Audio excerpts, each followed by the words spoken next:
Lezi ndaba zehora lesikhombisa sigwethulela zona bukhoma ekomkhulu le-SABC e-Auckland Park eGoli. Mbukeli nazi ezinohlonze kusihlwa nje. As soon as we have ECD centers that are registered, that are on our database, and we're able to support them with infrastructure, with curriculum, and all these other things. Uhulumeni wakuleli umemezele ukuthi kuzotshalwa imali eyigidi eziyishumi zamarandi eyinhlelweni zokuthuthukisa inkulisa eminyakeni emithathu ezayo. He's going to come back and give me a full report. So I will wait for a full report from him. Umengameli wezwe uthi ulinde umbiko ophelele ku-Ibrahim Rasool nosanda kukhonjwa indlela njengenxusa lakuleli eMelika ngemva kwenkulumo engazange yehle kahle kuhulumeni wakuleli yazwe.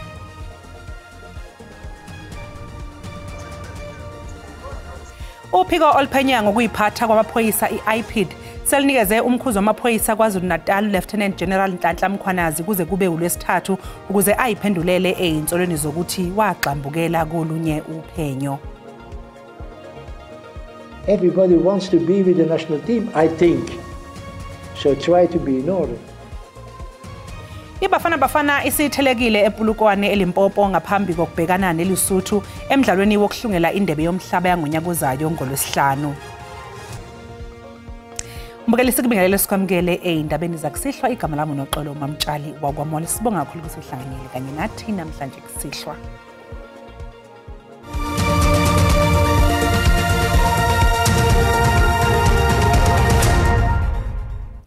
Umengameli wezwe uCyril Ramaphosa uvumile ukuthi uhulumeni wenze iphutha ngokunganaki inkulisa kule minyaka ngamashumi-30 edlule.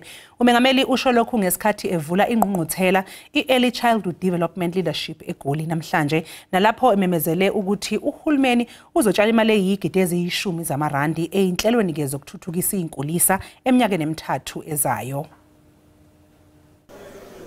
Uhulumeni kanye nosomabhizinisi basebenza ngokubambisana ukuqinisekisa ukuthi zonke izingane ziyalithola ithuba lokufunda izinkulisa. Namhlanje lezi zinhlaka zihlanganyele ndawonye ngenjongo yokuqhakambisa ubumqoka bezinkulisa nemfundo eyisisekelo nokuguquko umengameli wezwe yakholelwa ukuthi bekufanele ngabe kade lwenziwa. We need to admit where we've made mistakes, and I'm the first in government to admit that we made a mistake. We should have started with early childhood development. Universal early childhood development should have started 30 years ago. That's what we should have done. Le ngqungquthela iphinde yaqhamisa isidingo esiphuthumayo sokuqinisekisa ukuthi zonke izingane zithola imfundo efanele zisencane. It will be universal in the sense that as soon as we have ECD centers that are registered, that are on our database, and we're able to support them with infrastructure, with curriculum, and all these other things. So this is why we are saying mass registration is going to be important. We're setting ourselves a very ambitious target of registering 10,000 ECD centers by the end of the year. Yize kunjalo ke kepha zisekhona izingqinamba ezifana nezingqalasinda kanye nokukhokhela izisebenzi. Umnyango wemfundo eyisisekelo wethula umkhankaso wokubhalisa izingane ibanapili ngonyaka owedlule kanti ke kunxuswa zonke izinkulisa ukuthi zibhalise eminyangweni. Umengameli wezwe uCyril Ramaphosa uthi uzolinda inxusa lakuleli eMelika uIbrahim Rasool ukuba mnika umbiko ophelele. Lokhu kulandela isinqumo sohulumeni waseMelika sokuxosha uRasool kuleli yazwe ngemva kokuthi umengameli wezangaphandle wakuleli yazwe uMarco Rubio echaze uRasool njengongemukelekile eMelika. Ibrahim Rasool will be coming back soon as the U.S. State Department has ruled that he is no longer acceptable in the U.S. Mengameli wezwe uCyril Ramaphosa uthulindele umbiko ophelele kuIbrahim Rasool uma nje sefikile kuleli. Ubudlelwano phakathi kwelakuleli neMelika buntekenteke emva kokukhonjwa indlela kwenxusa lakuleli khona eMelika. I will wait for a full report from him, but at the same time we have noted the displeasure that has been expressed by the United States, particularly about the remarks he made. iPitoli tikulungela ukuxoxisana neWashington DC ngenhloso yokulungisa ubudlelwane. We are continuing to engage with them, and as it is now, a great deal of progress had been made by our ambassador in straightening out the path to ensure that there is meaningful engagement at the diplomatic level. Udabeni lwase-DRC umengameli uthi baqaphe inguquko ezenzekayo khona kuleli yazwe. Tell DRC, as you will have heard, had a summit this past few days, and where it was decided that as a confidence-building measure to ensure that there is a ceasefire and there is peace. uRamaphosa uthi bakulungela ukwamukela umengameli wase-Ukraine. President Zelensky is due to come to South Africa soon, and we are looking forward to welcoming him. I-ANC sifake amaphepha enkantolo yokwedlulisa amacala odabeni lombango wokusetshenziswa kwegama nophawu lophiko lwayo umkhonto wesizwe ngesikhathi kusungulwa iqembu umkhonto wesizwe. Ngonhlaba wanyakenye inkantolo ephakeme yaseThekwini yanquma ukuthi i-ANC yayingenawo amandla okunquma kulolu daba nokuthi i-ANC kwakufanele ifake isicelo sokuvimba ukubhaliswa kwe-MKP kusenesikhathi, kepha-ke yanikeza ukhongolo simvume yokwedlulisa isinqumo sayo ngelithi enye inkantolo kungenzeka ukuthi iphume nesinqumo esehlukile. I-ANC-ke ithi MKP yayingenalo ilungelo njengeqembu elisha lokusebenzisa igama nophawu lomkhonto wesizwe njengoba lalinomlando ohlanganiswa ANC. Inkantolo yokwedlulisa amacala ibingakalibeki-ke usuku lokuqula leli cala. Uphiko oluphenyayo ngokuyiphatha kwamaphoyisa i-IPID selinikeze umkhuzi wamaphoyisa KwaZulu-Natal uLieutenant General Nhlanhla Mkhwanazi kuze kube uLwesithathu ukuze ayiphendulele eyinsolweni zokuthi wagxambukela kolunye uphenyo olubandakanya isikhulu sezamajele. Kaci kahle imininingwane yecala eliphenywa uphiko olubhekelele ukuziphatha kwamaphoyisa i-IPID. Ngestatimende i-IPID ithi lesigameko ukuthi wasenzeke eRichards Bay ogwini olusenyakatho isifundazwe KwaZulu-Natal. Kukholelwa ukuthi lesikhulu sezokuhlunyelwa kwezimilo sisebenza ejele iqala kabusha empangeni. Imbiko yaphambilini ngalolu daba ibithi ungqongqoshe wamaphoyisa uSenzo Mchunu nguye owafaka isimangalo ku-IPID. This investigation is as a result of an anonymous complaint from the public. IPID maintains that although it receives complaints and tips-offs from various sources, its investigations remain independent and impartial. This investigation is still in its infancy stages, and IPID will only engage on the matter once the investigation is concluded. Ngestatimende umnyango wamaphoyisa uthi awukaze umangalele uMkhwanazi. In commenting on the matter, the minister stated the following: "We welcome and fully endorse the statement issued by IPID on this matter. I do want to repeat that I have not laid any complaint against Lieutenant General Mkhwanazi.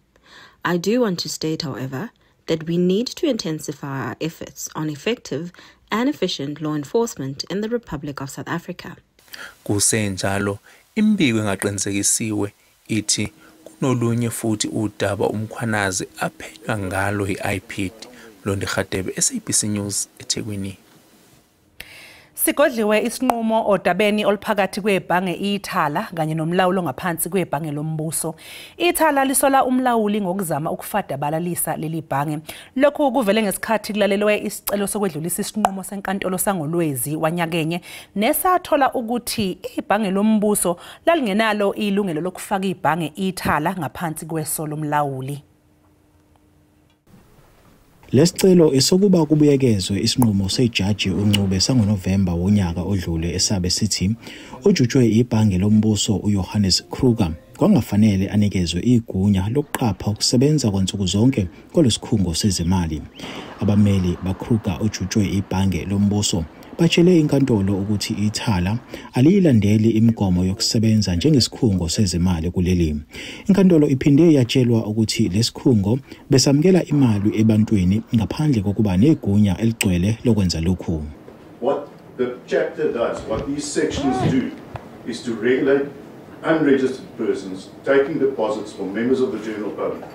What iThala has been doing since the 15th of December 2023 is taking deposits from members of the public without being registered, making them an unregistered person. Abameli bethala batshele inkantolo ukuthi ukumiswa kokusebenza kwalesikhungo kuyindlela yokuthi lesikhungo sigcine sivaliwe. Inkantolo iphinde yatshelwa ukuthi uKruger wakhipha umyalelo ukuthi kumiswe imiholo yesisebenzi zalesikhungo. Kulolu daba olusesithebeni zenkantolo, ithala lifuna ukuba linikezwe igunya lokuqhubeka nokusebenza kuze kube kuphothulwa lolu daba lokuvalwa kwalo ezinkantolo.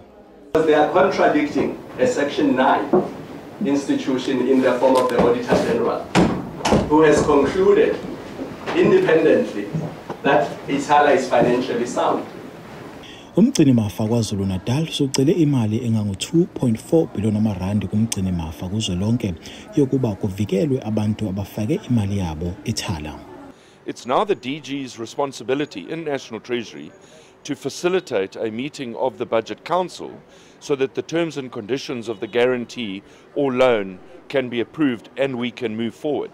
Kusukela ngezibandlela kulonyaka abantu abangaphezulu kwa 250,000 abasebenzisa lesikhungo ithala abangakwazi ukuthola imali yabo. Okwamanje ke mbukelisa sinjeke qhunga apha ngaseyitolo kanti uma ngabe sibuya sokuphathela udaba oluthi. And therefore, if ikhadi lakho liyelo liyayeka usebenza ngo-20th kaMarch, uzoyi-accessa njani imali yakho? I-Post Bank ithi bangaphezulu kwesigidi neyinkulungwane engama-500 abantu abahola izibonelelo zikahulumeni abasadinga ukuguqukela emakhadini amasha okuhola ase-Post Bank njengoba kusondela umnqamula juqu wangolwesine.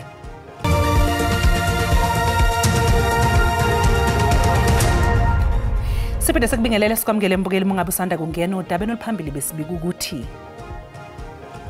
uhulumeni wakuleli umemezele ukuthi kuzotshalwa imali eyigidi eziyishumi zamarandi eyinhlelweni zokuthuthukisa inkulisa eminyakeni emithathu ezayo. Khumbula ke mbukeli ukuthi lezi ndaba ziyatholakala ku YouTube kanjalo no SABC Plus ngena kuzo nje uyicinge ngamagama athi SABC izindaba.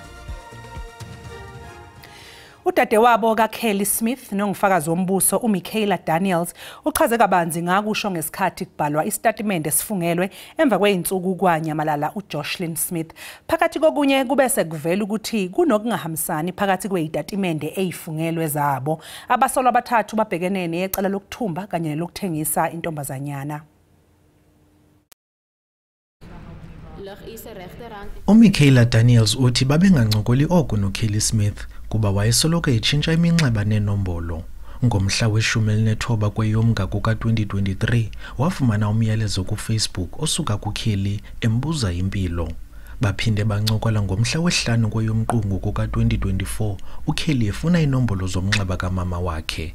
Ngomhla we-19 kweyoMdumba kukunyamalala kukaJoshlin. Kelly's words were, my sister Megan is in die plek geskam. My sister, my child is in the informal settlement. Iemand wou my kind verkoop. Someone want to sell the child. Owayesakuba ngumtyholwa nojike walingqina lombuso uLaurentia Lombard uchazele inkundla ukuba uJoshlin wathengiselwa ixhwele elalinomdla wamehlo nesikhumba sakhe. And the person who was wanted or looking for Jocelyn wanted Jocelyn for the eyes and the skin. Did you ask her about the money? I asked about the money, but she didn't give me the money. uLombard uqukumbele ubungqina bakhe ngelithi uyazisola ngokuba inxalenye yokunyamalala kukaJoshlin ubongoze kwabo bamxhwilileyo ukuba bambuyise esaphila. Ngomso kulindeleke aphekwe sophulwa ngemibuzo ngamagqwetha wabatyholwa. Kwindaba ze-SABC ndinguSiphiwe Wobasi eSaldanha Bay. Sithanda ukuxwayisa ababukeli abasheshe bazweleke ngodaba olulandelayo. Umndeni wentombazanyana eneminyaka eyi-14 ubudala uRibotile Muloto wagathoka eLimpopo ukhungathekile ngemva kokubulawa ngesihluku kwalentombazanyana.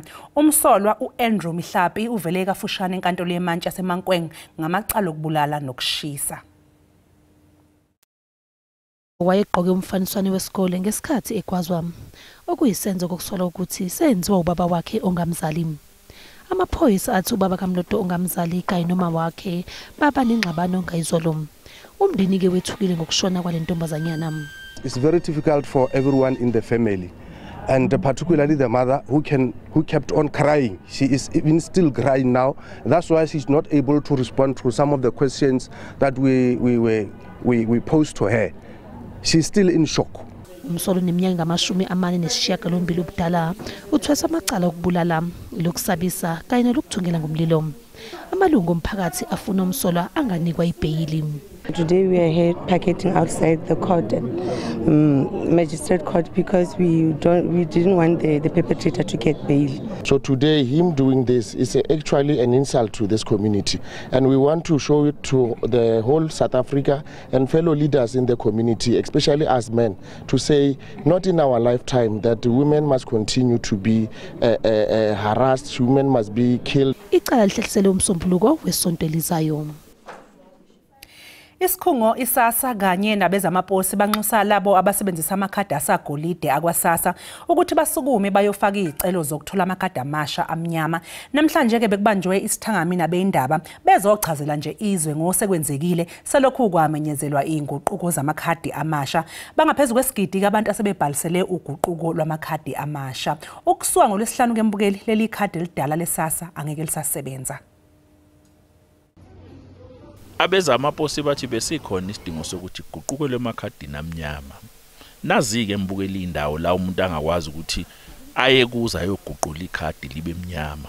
Sisebenzisana nevenkile ezininzi for more checkers or Pick n Pay or Spar or Usave or Boxer. Iphathimandla zithi ke lamakhadi amadala aphuzayo bengasasebenzi kusuka nje ngolwesihlanu lona lolu. Kunxuswa banala makhadi ukuthi baphakamise inyawo umnqamla juqu ususe mombe. Uhambo yokusebenzisa ke-ATM, sometimes i-ATM izoliginya ilithathe ikhadi lakho okanye uzofumana i-error message esithi alisebenzi. So siyabacela abantu banga-attempt ukulisebenzisela ikhadi. Yilento kufuneka uhambe uyothatha ikhadi lakho elimnyama. Ishaya isifuba ngokuthi kwazile ukufinyelela kulabantu. Ibinqamula imfula nemfudlana amagquma namathafa iyokwelekelela abantu kuze benze uguquko. Over and above, we realize that there's quite a lot of our people that goes to different replacement site of Postbank, and the queue was very long. Then we had to come in and put extra site in a form of special outreach. iSASSA ithi awukhokhi ngisho indibilisho uma ngabe uzoguqukela kuleli khadi elisha elimnyama. Isho kulabo abazobika imbiba babike ibuzo mase kumele baguqulela amakhadi amadala. Ithi ke ukusuka ngolwesihlanu uyothi uyalifaka leli khadi elidala emshinini lingene liyoshona lingabe lisaphuma uyosala ubakaza. Sheshisa imbila yeswela umsila ngokulayezela. Igama lami nguCalvin wakwaDludla endabeni zeSABC.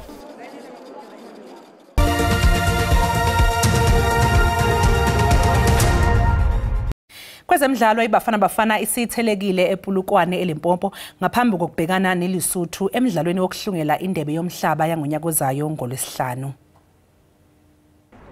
Umqeqeshi weBafana Bafana uselisizile leli qembu lesizwe ekunqobeni imidlalo emqoka ezinyangeni ezedlule. Abadlali abaningi abaqokiyo basuka kuMamelodi Sundowns nakuOrlando Pirates. Umgadlo senamavu uPercy Tau ubuyile eqenjini lesizwe njengoba eseke wangababiki imidlalo eminingi nje. Everybody wants to be with the national team, I think. So try to be in order. But okay, he's not there. We take another one. So when it's not now that my preparation is totally ruined, no. Those things can happen. A player can be injured. Uthabo Moluyisana ogijima emumva kuStellenbosch FC ubizelwe kuba zodlala esikhundleni sikaKhulumani Mane weGalaxy nokumdlalo benenkinga zamaphepha agunyaza kuba umuntu aye kwelinye izwe. It's very important, going to a national team, having had experience in the continent. You kind of have a taste of what is required to play at this level. Masipala wasePolokwane nomnyango wezemidlalo khona esifundazweni bathi ikhona indlela ezolekelela abalandeli ukuba bayobuka umdlalo. Siyasebenzisana nema-department lamanye nalo masipala wethu ukuthi sibite bonke abantu laba atakwazi ukuthi batofika lana e-stadium ngoba saqela ukuthi iSAFA ilethe le game lana and sabathembisa ukuthi sitawuletha abantu lala abaningi. Kusenjalo ikomiti elihlelayo endaweni lilindeleke ukuba lihole uhlelo oluhlanganisa abalandeli eMankweng kusasa. Emva kwekhefu umbukeli umhlahlo wesimo sezulu uzolandela ke noMadlamini.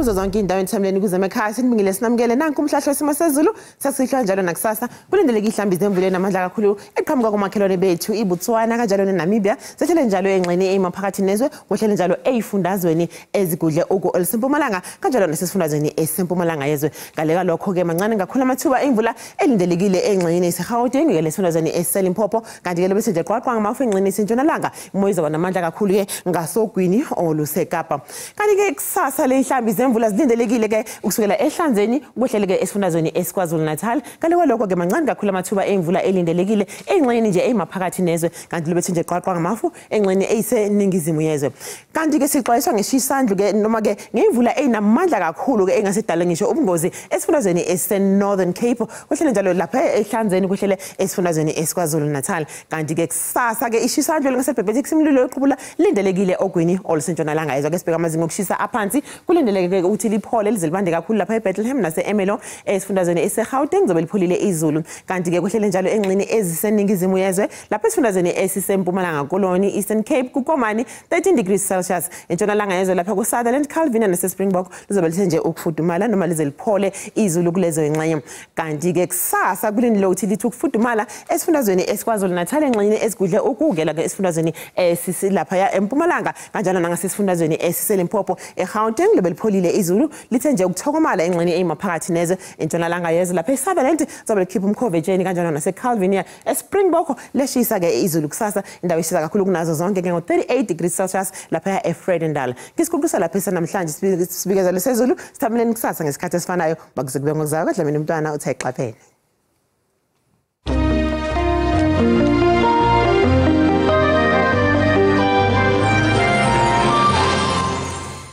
Mbukelisi sibeka lapha ke bese kuphathele zona ngolikamageba kusasa bazobe bekhonoza kwethu nezindaba zolwimi lwesiXhosa nibe nje nobusuku obuhle nesale kahle